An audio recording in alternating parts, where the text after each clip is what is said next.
बिस्मिल्लाहिर्रहमानिर्रहीम, अस्सलाम वालेकुम नाज़रीन। प्रोग्राम आप देख रहे हैं 7 से 8 सना हाशमी के साथ। मुझे उम्मीद है कि आप तमाम लोग खैरियत से होंगे। गुज़िश्ता रोज़ आपने देखा कौमी सलामती की अहम बैठक हुई और इस इजलास के अंदर ज़ाहिर DGISI, DGIB, DGMI और DGMO समेत अस्करी और सिविलियन हुक्काम की ज़ाहिर बड़ी क़यादत ने इस अहम बैठक में हिस्सा लिया, गुफ्तगू की।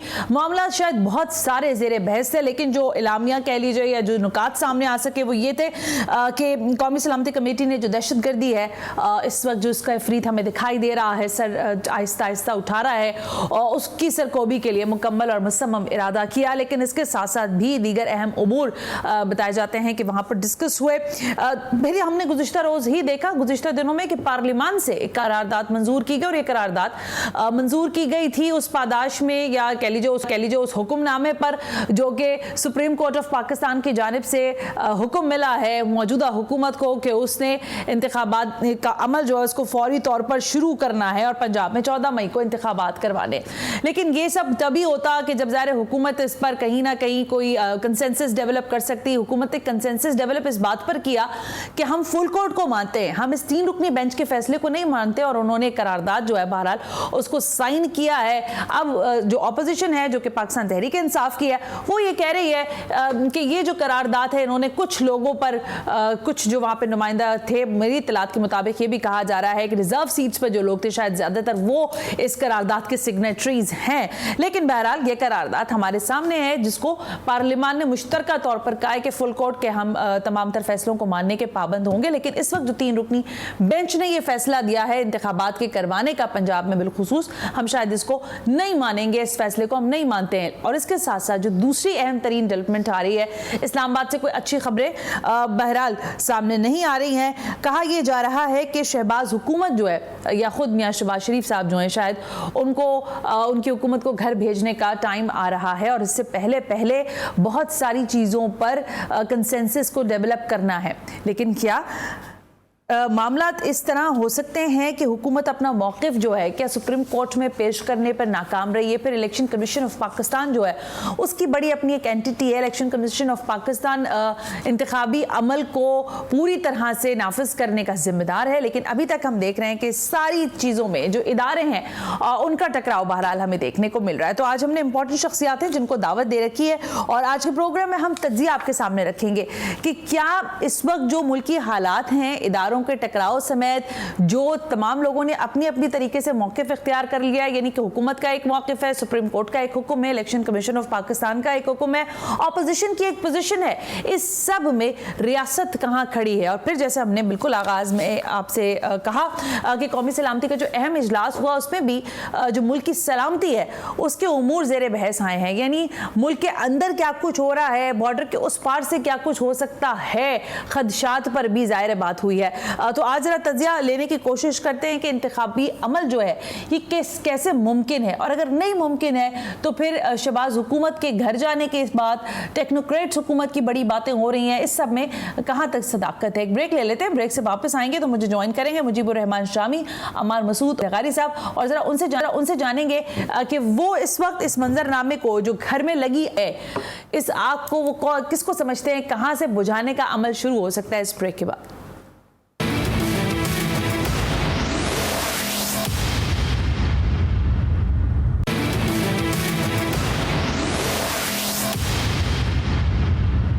वेलकम बैक नाज़रीन, हम ब्रेक पर थे और ब्रेक पे जाने से पहले मैंने आपसे कहा कि ज़रा तज्जिया लेते हैं और समझने की कोशिश करते हैं कि मुल्क के हालात और वाक़यात किस समत की जाने बढ़ रहे हैं। मुजीबुर रहमान शामी साहब सीनियर तज्जियाकार हैं, इंपॉर्टेंट शख्सियत हैं, हमसे बात कर रहे हैं इस वक्त। मुजीबुर रहमान शामी साहब अस्सलाम वालेकुम, बहुत बहुत शुक्रिया वक्त देने के लिए। शामी साहब फरमाइएगा कि ज़ाहिर कौमी सलामती कमेटी का भी एक अहम बैठक हो गई है। इस बैठक से पहले हमने देखा पार्लियामान से एक करारदाद बाकायदा तौर पर हुकूमत वक्त ने मंजूर की और उन्होंने कहा उस करारदाद के मतन में यह था कि हमने आपसे फुल कोर्ट का मुतालबा किया था सुप्रीम कोर्ट से, लेकिन आपने फुल कोर्ट नहीं बनाया और अपना फैसला सादिर कर दिया है और इंतखाबात जो मुकर्ररा वक्त है 14 मई जो कि सुप्रीम कोर्ट के ऑर्डर्स हैं उस पर हम नहीं करवा सकेंगे, हम फैसले को नहीं मानते। अब जब इदारे इस तरह से आपस में कन्फ्रंटेशन की तरफ ही आ जाए मैं कहूंगी, तो फिर आगे आप क्या फोर्सी करते हैं, क्या देख रहे हैं आप मामलात को? देखिए, जो कौमी असेंबली की करारदाद है जी, वो सुप्रीम कोर्ट के फैसले को खत्म नहीं कर सकती। ठीक हो गया। उसकी एक रिकमेंडेटरी पोजीशन तो हो सकती है, लेकिन वो सुप्रीम कोर्ट का फैसला खत्म नहीं कर सकती। सुप्रीम कोर्ट में रिव्यू पिटीशन फाइल करनी चाहिए और सुप्रीम कोर्ट ही में ये सजा करनी चाहिए कि वो अपने फैसले पे नजरसानी कर ले। अगर वहाँ नजरसानी हो जाएगी तो फिर तो ये मुमकिन होगा कि इलेक्शन मुलतवी हो जाए। और अगर सुप्रीम कोर्ट अपनी राय पर और अपने फैसले पर कायम रहती है तो फिर उसको फॉलो करना होगा और उसके तहत चलना होगा। तमाम अदारे जो हैं इस बात के पाबंद हैं कि वो सुप्रीम कोर्ट का हुक्म बजा लाएं।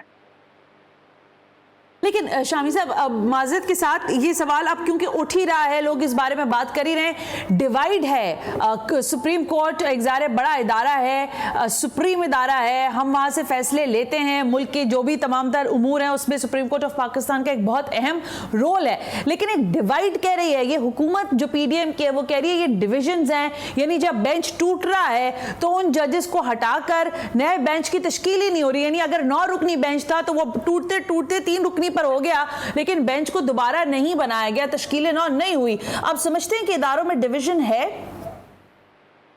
देखिए, सुप्रीम कोर्ट में जो इख्तिलाफ राय है वो तो हम सब के सामने है। मुख्तलिफ जजों की मुख्तलिफ आरा सामने आ चुकी हैं, लेकिन बेंच बनाने का इख्तियार जो है वो चीफ जस्टिस के पास है। वो चाहे तो 3 रुकनी बनाए, चाहे 5 रुकनी बनाए। और सुप्रीम कोर्ट के चीफ जस्टिस से सलाह की गई थी कि वो इन मामलात को तय करने के लिए फुल कोर्ट बना दें ताकि सारे जज बैठकर फैसला कर सकें। इस बात को तस्लीम नहीं किया गया। जब तस्लीम नहीं किया गया तो टेक्निकली वो वही फैसला होगा जो सुप्रीम कोर्ट के फुल बेंच का फैसला है और उसी को सुप्रीम कोर्ट का फैसला समझा जाएगा। जब तक खुद अदालत इस पर नजरसानी नहीं करती उस वक्त तक कोई काबीना या कोई पार्लियामेंट या कोई कौमी असेंबली ना इसको खत्म कर सकती है ना इसको रद्द कर सकती है। वो कानून साजी कर सकते हैं, इसके असरात खत्म कर सकते हैं, लेकिन उसके लिए कानून बनाना पड़ेगा। करारदाद से बात नहीं बनेगी। तारीख अपने आप में आपने देख रखी है, पाकिस्तान की तारीख में किस तरह के टर्मोइल्स आए वो आपके सामने है, किस तरह वज़ीर आज़म जो है वो घर जाते रहे हैं वो भी आपने देखा है। अगर मियां शहबाज शरीफ साहब इस पॉइंट पर आकर, जबकि उनके साथ इत्तेहादी जमातें मौजूद हैं, वो कहते हैं कि जी ये जो 14 मई के इंतखाबी अमल है इस पर हम नहीं जाते, तो उनकी नाअहली तो फिर ठहर गई ना। ये तो फिर सुप्रीम कोर्ट को फैसला करना होगा कि क्या इकदाम करना है, क्या नहीं करना है। नाअहली तो किसी मसले का हल नहीं है ना, उससे तो मसले और ज्यादा पेचीदा होंगे। तो एक्सट्रीम पोजीशंस लेने की बजाय एकोमोडेट करना चाहिए एक दूसरे को और अफाम तफहीम से मसला हल करने की कोशिश करनी चाहिए। अकोमोडेट कैसे होगा शामी साहब, थोड़ा सा ये मुझे एलैबोरेट करेंगे। एक कुछ लोगों ने सालसी का किरदार अदा किया था, उसमें आप जैसी शख्सियात का नाम भी आया कि शायद आप भी मुलाकात करने के लिए, आमादा करने के लिए इमरान खान साहब को तैयार थे कि वो आए, बैठे, बात करें। मतलब हर तरह की कोशिश तो हो गई है, लेकिन उसने अमली जामा अभी तक नहीं पहना। कैसे मुमकिन होगा? मजीद कोशिश की जानी चाहिए। जो बड़े हैं हमारे, जो सियाने लोग हैं, उलमा कराम हैं, अच्छा। वकला साहबान हैं, बार एसोसिएशन के लोग हैं, ऐसे लोग हैं जिनकी बात अच्छा तवज्जो से सुनता है, उन्हें कोशिश करनी चाहिए को बीच बचाव कराएं। लेकिन शामी साहब, आपको कोई खदशात नजर आ रहे हैं कि खुद अगर ये हो गया तो फिर ये नहीं होगा, यानी तारीख कहीं कोई अपने आप को दोहराएगी तो नहीं?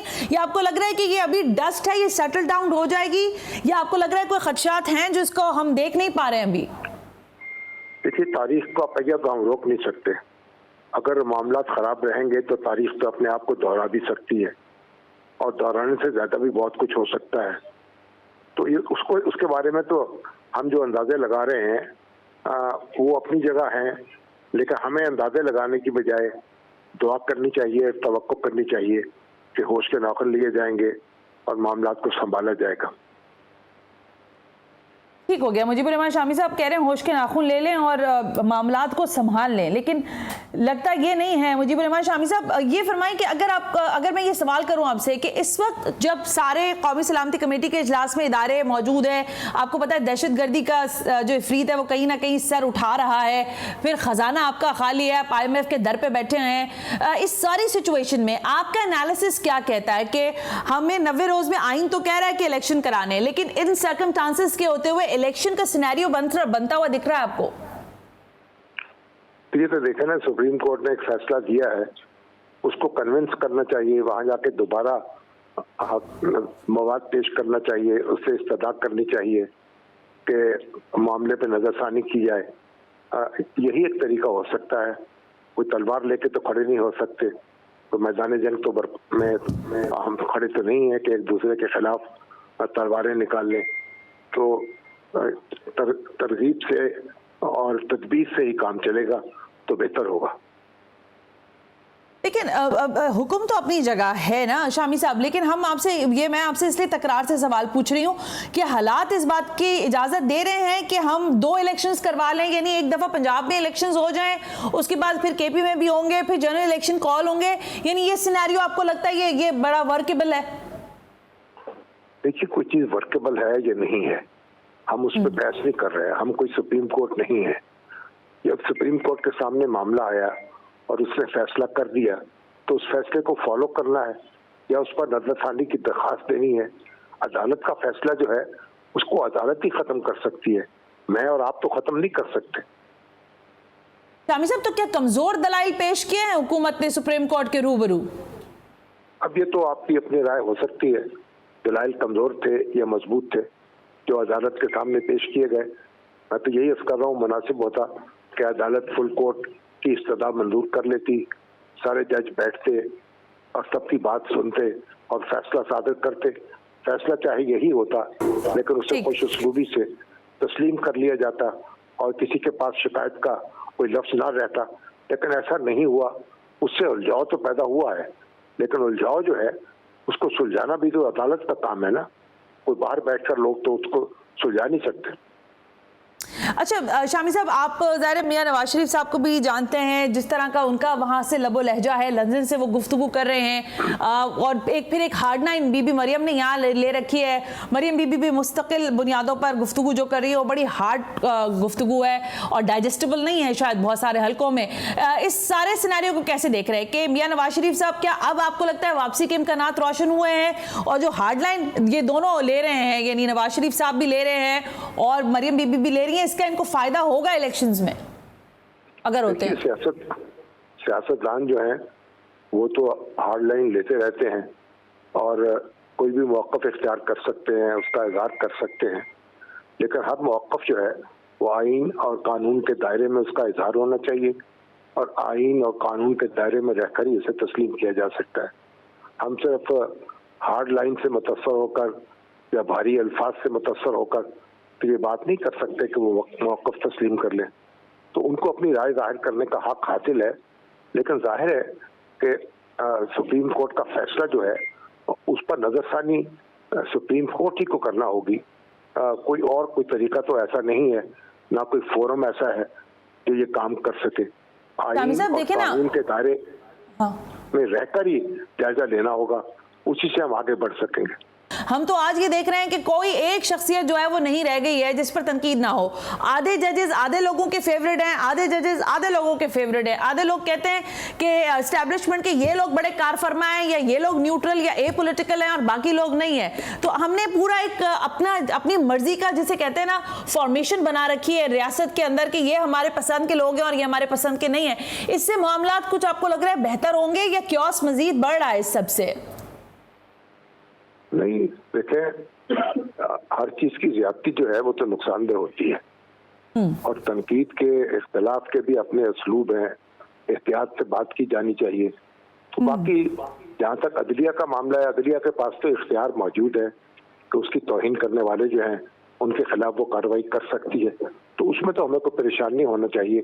तो अदलिया खुद अपनी हिफाजत कर सकती है और अदलिया जो है उसके फैसले ही उसकी इज्जत होते हैं और उसमें इजाफा करते हैं।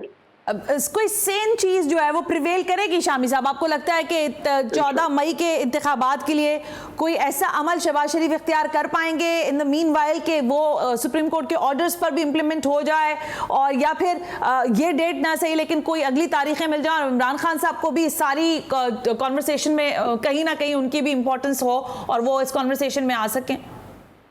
हमें दुआ करनी चाहिए कि ऐसा हो जाए। दुआ कर ले, लेकिन होने वाला नहीं आपको लगता है?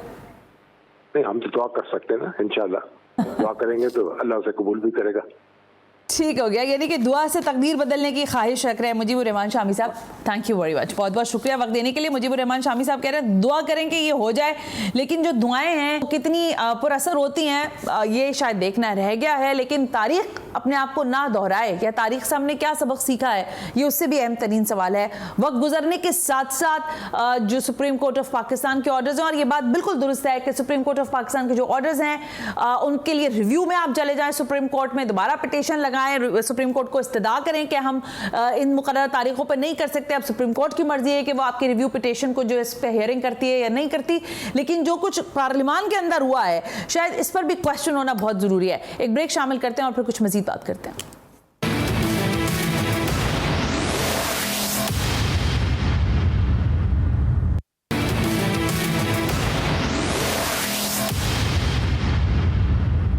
वेलकम बैक नाज़रीन, हम ब्रेक पर थे और ब्रेक से पहले आप गुफ्तगू सुन रहे थे। मुजीबुर रहमान शामी साहब की सीनियर तज्जियाकार हैं, वो कह रहे हैं दुआओं से काम चलाएं, लेकिन लग नहीं रहा कि दुआएं शायद उतनी पुरअसर हो, और अल्लाह करे हो भी जाए तो बहुत अच्छी बात है। लेकिन इंपॉर्टेंट शख्सियत हैं और बड़ा मुख्तलिफ तज्जिया देते हैं हमेशा। नज़ीर लगारी साहब इस वक्त मुझे ज्वाइन करने जा रहे हैं वाया DSNG। नज़ीर लगारी साहब अस्सलाम वालेकुम, बहुत बहुत शुक्रिया वक्त देने के लिए। नज़ीर लगारी साहब, सियासी मंजरनामा, मुल्क के हालात आपके सामने हैं, लेकिन हमारा सवाल आपसे बड़ा सीधा सा है। इस्लामाबाद से कुछ खबरें मौसूल हो रही हैं, कौमी सलामती की अहम बैठक भी हो गई है, आपके इल्म में है। फिर पार्लियामान से उन्होंने एक करारदाद भी मंजूर कर ली, काबीना में भी फैसला हो गया कि जो सुप्रीम कोर्ट के ऑर्डर्स हैं उसके ऊपर इस 3 रुकनी ऑर्डर्स पर नहीं, हाँ अगर फुल कोर्ट ऑर्डर देता है तो हम मिनवान तस्लीम कर लेंगे। आपको लग रहा है कि मियां शहबाज शरीफ साहब जो हैं वो किसी जिसे कहते हैं किसी टनल में जा रहे हैं और उस टनल से वो वापस नहीं निकलेंगे फिर?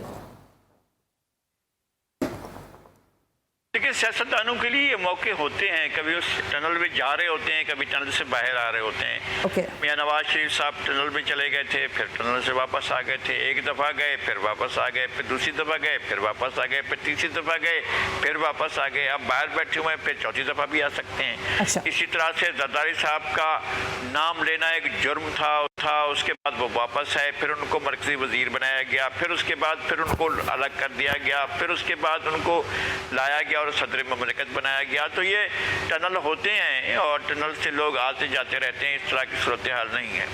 हमारे यहाँ सियासत को, सियासी अमल को जब तक मैनेज किया जाता रहेगा, अच्छा। जब तक जो है वो एक ख़ास एंगल से ख़ास किस्म की प्रोडक्ट्स तैयार की जाती रहेंगी और उनके नतीजे आते रहेंगे, तब तक ये सूरत हाल रहेगी।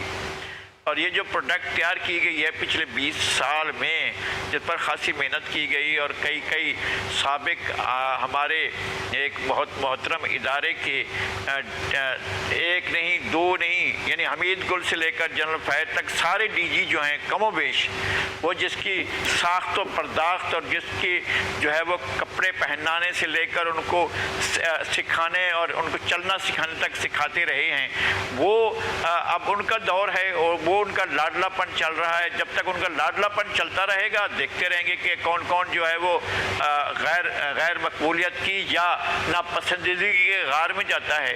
ये तो खैर बाद में पता चलेगा, लेकिन जाहिर है अब सब इदारे इन पर फिदा हो रहे हैं, इन पर कुर्बान हो रहे हैं और इनके हर नखरे को और नाज को उठाया जा रहा है।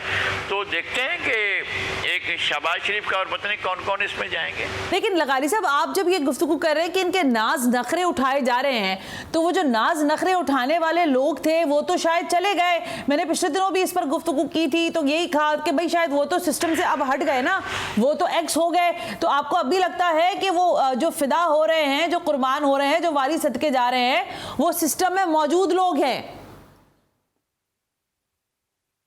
तो क्या ख्याल है आपका कि सिस्टम में मौजूद लोग नहीं हैं और इस तरह से इदारों की तकसीम हो रही है, दरारें पड़ रही हैं हर तरफ को? जिस तरफ देखें दरारें ही दरारें हैं, छत भी फट रही है, फर्श भी फट रहा है, दीवारें फट रही हैं, ऐसे फट रही हैं। बड़ी बड़ी इमारतें जो उनमें दरारें पड़ी हुई हैं, आपको ऐसे लग रहा है? भाई वहाँ मौजूद है ना यार, इस तरह से तो इसी वजह से तो ये सब कुछ हो रहा है। अच्छा, ताकत के मराकज में महबूब की महबूबियत मौजूद है, अब भी मौजूद है। इस वजह से जो है बड़े बड़े घरों के दरो दीवार में लर्जा तारी है। बिल्कुल ठीक है, लेकिन लगारी साहब तो फिर इस लर्जा तारी होने पर कौन कौन जो है वो दार पर जाएगा? क्योंकि जो पार्लियामान के अंदर करारदाद मंजूर हुई है, ज़ाहिर उसकी कानूनी तो कोई हैसियत नहीं होगी ना, कि सुप्रीम कोर्ट के ऑर्डर की तो अपनी कानूनी हैसियत है, इनको रिव्यू में तो जाना पड़ेगा। लेकिन ये जो पार्लियामान के अंदर काम हुआ है करारदाद, इसकी क्या अहमियत समझते हैं आप? एक तो यह है कि पार्लियामान ने अपना नुक्ता नज़र दे दिया है, ठीक है, और बहुत वाज़ेह कर दिया है कि अगर मैनेज्ड किस्म का आप एक बेंच बनाकर उससे मैनेज्ड किस्म का फैसला लेंगे तो यही होगा। तो अच्छा। ये हुआ है। वो कहाँ हैं वो सारे के सारे 4, 5, 6 जज साहबान जिनके बाद में वक्फे से फैसले आ रहे हैं? आज भी एक फैसला आया है जी, अतर मैनल्लाह साहब वाला जो था, बैठे हुए तो साथ बैठकर फैसला, जी मैं वही अर्ज कर रहा हूँ। तो वो फैसले एक साथ क्यों नहीं आए? जस्टिस मंदोखिल का फैसला अलग क्यों आया? जस्टिस अतर मैनल्लाह का फैसला अलग क्यों आया? बाकी जज साहबान के अलग फैसले क्यों आए? तो ये इसलिए हो रहा है ना कि एक ऐसे बेंच को डिवॉल्व करते करते करते वहाँ तक अगर पहुँचाया कि बस अब इससे कोई मसला नहीं होगा, ये ठीक चलेगा, इसमें कोई मसला नहीं होगा, इसमें जो चाहेंगे हो जाएगा, हो गया, कर लें इसको। लगारी साहब, आप बड़े ज़ाहिर ज़ीरक शख्सियत हैं, मैं अभी शामी साहब से भी इसी पर गुफ्तगू कर रही थी। तारीख दोहराएंगे हम या तारीख से कुछ सीख रहे हैं हम, कि हम कोई नया कोई हादसा कोई सानिया अपने लिए खड़ा नहीं कर लेंगे, या फिर वही तारीख जो पुरानी आप लोगों ने देख रखी है, आप लोगों ने हमें बता रखी है, वो कहीं उसका आप कोई शायबा देख रहे हैं इन हालात में? बिल्कुल देख रहा हूँ मैं, इस पर तशवीश जाहिर कर चुका हूँ, मैं इसके ऊपर अपने दुख का इजहार कर चुका हूँ, और मेरी ज़िंदगी के जो चंद दिन रह गए हैं उनके अंदर मैं कोई और सानिया नहीं देखना चाहता हूँ, कोई और सकूत ढाका नहीं देखना चाहता हूँ। लेकिन ये कभी भी इस बात की परवाह नहीं करता है, हमारा सिस्टम कभी भी नहीं सोचता है कि इसका होगा क्या। वो जो चाहता है वैसा ही करता है। यानी अयूब खान को किसने कहा था कि आप पहले से तय कर लो और बंगाली को पैगाम भेज दो कि तुम अलग हो जाओ, हम पाकिस्तान को अलग कर लो, तुम अपना। तो उन्होंने ये इनसे कहा था, भाई पाकिस्तान तो हमने बनाया था, बंगालियों ने बनाया था, आपको अलग होना तो अलग हो जाओ, पाकिस्तान तो हम हैं। लेकिन उनको मार मार कर अलग किया गया। फिर ये कैसे हुआ कि जनाब आपने बाकी आगे जाकर फैसले किए? जब शाचीन पर कब्जा हुआ था तो जनरल ज़ियाउल हक ने कहा था कि ये नो मीन्स लैंड है, ये बिल्कुल बेकार सी ज़मीन है, इसकी कोई हैसियत नहीं है। तो अब हमारे वहाँ पर रोज़ाना हर दफ़ा हमारे बच्चे होते हैं वहाँ पर जो पहरा दे रहे होते हैं, और वो सैकड़ों की तादाद -50 टेम्परेचर में वो ज़िंदगी भर रहते हैं वहाँ पर। जब तक वहाँ रहते हैं तो उनको इस टेम्परेचर में रहना पड़ता है। तो अगर आपने उस पर कब्जा ना होने दिया होता और उसको दुश्मन के लिए आप इतना ईजी ना बनाया होता तो ये ऐसा ना होता। लेकिन अब यही हो रहा है कि हमारे बच्चे जो हैं वो ऊपर जाकर पहाड़ों पर खड़े हुए हैं और वहाँ पर जाकर आपका पहरा दे रहे हैं। ये जनरल ज़िया के लिए नो मीन लीन थी, उनके लिए जो है सरकारी कोई मसला ही नहीं था, अब मालूम हुआ कि मसला ही हुआ पड़ा है। तो आप जो फैसले करते हैं, अच्छा इस बड़ी जंग में जो ग्रेट गेम हो रहा है दुनिया का, जो बहुत बड़ा सुपर पावर्स के टकराव के, हमें उसमें क्या पड़ी थी कि हम जाकर अपना सर फंसाएं, और अब तक फंसे हुए हैं। हम अफगानिस्तान में अब तक फंसे हुए हैं। हम अफगानिस्तान हमारे हुक्मरानी की तमाम शाखें, हमारी रियासत के तमाम इदारे सब मिलकर अफगानिस्तान के और अफगानियों के फिक्र में पड़े होते हैं। अपने लोग भूख से मर जाएं, अफलास से मर जाएं, बेकारी से मर जाएं, बेरोजगारी से मर जाएं, जहन्नुम में जाएं, उसकी कोई परवाह नहीं। हमें अफगानों की फिक्र है भाई, हम अफगानों के लिए हैं। तो अगर ये पॉलिसी बनाई है आपने कि अपने लोग मरते रहें तो मरते रहें, उनका कोई मसला नहीं है। लेकिन अफगानों का ये भी जनरल ज़िया की पॉलिसी बनाएगी। फिर उसके बाद जनरल मुशर्रफ साहब ने अपनी पॉलिसी बनाई। ये अब बाजवा साहब ने एक नहीं बनाई, सारी पार्टी को तोड़ो और इसके अंदर शामिल करो, शामिल किया है। अब मेरे उनको लेकर खड़े हुए हैं। जब भी अब सिस्टम तकसीम हुआ है ना, हमें तो ये नज़र आ रहा है कि सिस्टम तकसीम हुआ है, तो मेरे तकसीम को भुगतो। खुदा ना करे, खुदा ना करे, खुदा ना करे हमारे मुल्क को नुकसान पहुँचे, तो उसका ये तो नतीजा हो सकता है कि हमारे खुदा ना खास्ता हमारे मुल्क को नुकसान पहुँचे, हमारी सरजमीन को नुकसान पहुँचे, हमारे जुग्राफिया को नुकसान पहुँचे। हम तो ये कतई नहीं चाहते हैं कि हमारे मुल्क को कोई पाकिस्तान बन के, लेकिन लाडले के लाड उठाए जा रहे हैं, अब भी उठाए जा रहे हैं। लगारी साहब मुझे ये फरमाए ना कि इमरान खान साहब को क्यों नहीं इंगेज कर पा रही है हुकूमत? कोई तो राह हमवार करनी पड़ेगी इमरान खान से बात करने के लिए। बहरहाल सुप्रीम कोर्ट के फैसले अपनी जगह हैं और उस पर अमल होना चाहिए, लेकिन हुकूमत और ऑपोजिशन को कहीं ना कहीं अपनी इंगेजमेंट भी दिखानी चाहिए कि वो बातचीत करके मसले का हल निकालने की कोशिश कर रही हैं। जब इमरान खान वजीर आजम थे, अपोजिशन ने बार बार इंगेज करने की बात की थी। अपोजिशन ने कहा था कि आप बैठें, आप हमसे सियासत पर बात नहीं करना चाहते ना करें, मुल्क की मईशत पर बैठकर बात करें, हमारे साथ एक मिसाक मईशत कर लें। लेकिन वो कहते थे मैं किसी चोर से बात नहीं करूंगा, किसी डाकू से बात नहीं करूंगा। अब भी उनका मौक़िफ़ यही है कि मैं किसी से बात नहीं करूंगा, और मेरे साथ बात करना है तो ये एक नुक्ता इसी के ऊपर बात करो और किसी नुक्ते पर बात नहीं करूंगा मैं। और उनकी मर्जी है, वो जिस बात चाहें बात करें। असल बात यह है कि जो उनके सहूलतकार हैं, जो उनके कान के अंदर बैठे हुए सुन रहे हैं, जो उनकी आंखों के अंदर बैठे हुए देख रहे हैं, जो उनकी जुबान के अंदर बैठे हुए बोल रहे हैं, अगर वो सहूलतकारी छोड़ दें तो इमरान खान 2 दिन में बिल्कुल साफ, बिल्कुल ठीक होकर आपको सामने आ जाएंगे। पता चल जाएगा आपको, वो मुज़ाकरात पर आएंगे, बैठेंगे भी सही, बात भी करेंगे और मुल्क को मसले से निकालने की खुद ही तजवीज़ें दे रहे होंगे। लेकिन मसला यह है कि उनकी नाक, उनकी कान, उनके आंखें, उनकी जुबान कोई और हैं, जो और हैं वही आकर फिर इस मुल्क को देखें। और वो सहूलतकार हैं जो इस रियासत के अंदर अहम जगहों पर रहे हैं और बैठे हैं। लेकिन लगारी साहब ये तो फिर बड़ी क्योस की सिचुएशन हो गई ना। पहले लाए भी 2018 में, फिर 2018 के बाद दामन भी झाड़ लिया, फिर दोबारा सहूलतकारी भी शुरू हो गई है जो आपके तबसरे से मुझे समझ आ रहा है। तो इसका मकसद ये है कि 2/3 अक्सरियत इमरान खान साहब की झोली में दोबारा डाली जा सकती है, अगर मैं आपके तज्जिए को समझूं सही। जी बिल्कुल बिल्कुल, उन्हें रियासत के इन दानिश्वरों को, इन बड़े अक्ल वालों को आइन को ठीक करना है। इन लोगों ने आइन को बिल्कुल टोटल बेअसर बनाना है। आइन ने, वफाक ने सूबों को जो पावर डिवॉल्व किए उन्हें ख़त्म करना है। सूबों को जो माली और इंतजामी इख्तियारात मिले हैं उन्हें ख़त्म करना है। उन्होंने आइन का हुलिया बिगाड़ना है और आइन का हुलिया बिगाड़ने के लिए अपने लाडले को दोबारा लाना है। यही एक तरीक़ाकार है जिसके जरिए वो कर सकते हैं। और इसलिए जो है उन्होंने हुकूमत को उसका नाटका बंद कर रखा है, हुकूमत को घेराव कर रखा है और हुकूमत को आगे नहीं बढ़ने दे रहे हैं। हुकूमत 11 महीनों से हाथ पांव मार रही है और दरिया के अंदर पड़ी हुई है। कभी कभी सांस लेने के लिए बाहर आ जाती है, वैसे उसको सांस नहीं लेने दी जा रही है। उसके लिए बहुत बड़े मसाइल हैं। मैं तो वैसे भी कहता हूं कि अगर उनको कुछ अकल है तो छोड़ दें, वो आए कहें कि जी आप खुद संभालो या अपने लाडले को दोबारा ले आओ, लाडला खुद ही संभाले इसको। लेकिन लगारी साहब देखें, जब नो कॉन्फिडेंस वोट आ रहा था इमरान खान साहब के लिए, जिस तरह आसिफ अली जरदारी साहब बड़े फर्म बिलीवर थे, शहबाज शरीफ साहब बड़ा आउटस्टैंडिंग जो है अप्रोच लेकर बैठे हुए थे, नो कॉन्फिडेंस वोट आया, इमरान खान साहब को किक आउट कहते कर दिया गया, पार्लियामान से कर दिया गया।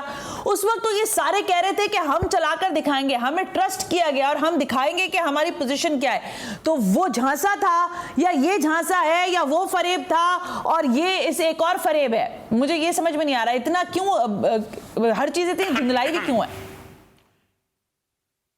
मेरे ख्याल में ये वो ट्रेप था और उस ट्रेप में लाया गया था इसलिए, और फिर उसको कहा गया कि इस एजेंडे को लेकर चलो तुम पॉपुलर हो जाओगे, और पॉपुलर किया गया, पॉपुलर बनाया गया।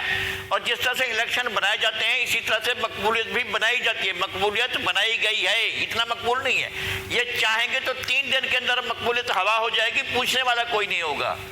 तो ये इनका तरीक़ाकार है, ये बनाते हैं और ख़ुद ही इसको हीरो बना देते हैं और आन की आन में ज़ीरो कर देते हैं। आपने इस शहर में सुना था एक ऐसा हीरो भी था जो कहता था कि चलता ट्रैफिक रुक जाता था। वो जो कहता था कि लाखों लोग बोलना बंद कर दें, एक आप पिन ड्रॉप साइलेंट होती थी, एक आप चुटकी बजाते तो देख लेते थे, पूरे का पूरा मजमा सांस सूंघ जाता था, कोई बात नहीं कर सकता था। ऐसा भी हुआ है, जब उन्होंने वो स्विच ऑफ किया तो ऑफ हो गया, अब कोई उसको सुनने वाला भी नहीं है, कोई जानने वाला भी नहीं है। इस तरह का हमने मुल्क में तमाशे देखे हैं। जब इसका बटन ऑफ करेंगे तो कोई भी नहीं सुनने वाला होगा, कुछ देखने वाला नहीं होगा। ये खेल है, ये तमाशा है, वो करते रहते हैं। ये पहला थोड़ी है, इससे पहले भी करते रहे, अब भी कर रहे हैं।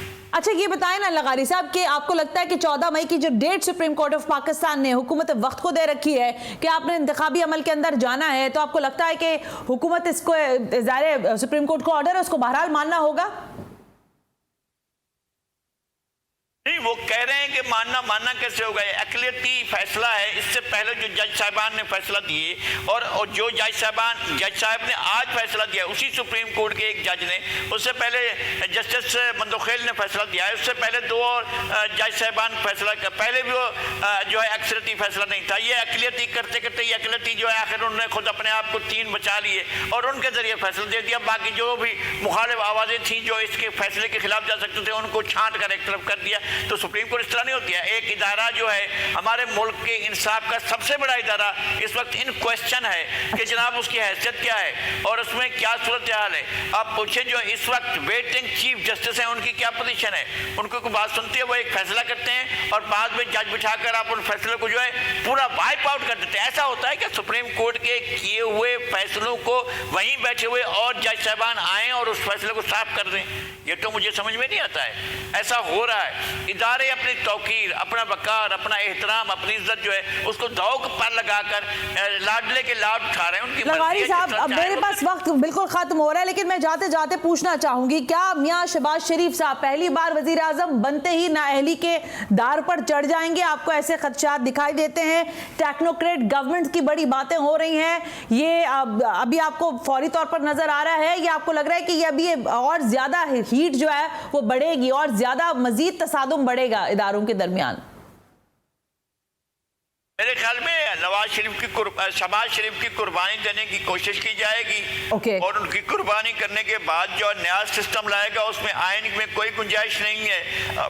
अब देखते ही हैं कि आइन का किस तरह से वो हुलिया बिगाड़ते हैं। ये हम आगे देखेंगे, आप भी देखेंगे, हम भी देखेंगे। well, thank you very much Nazir लगारी और तमाम शिरका का। आज का तज्जिया पेश करवाने का ये मकसद था कि मुल्की हालात पर एक ब्रीफ डिस्कशन हो सके। आज के प्रोग्राम से सना हाशमी को इजाज़त दीजिए। अल्लाह हाफिज़।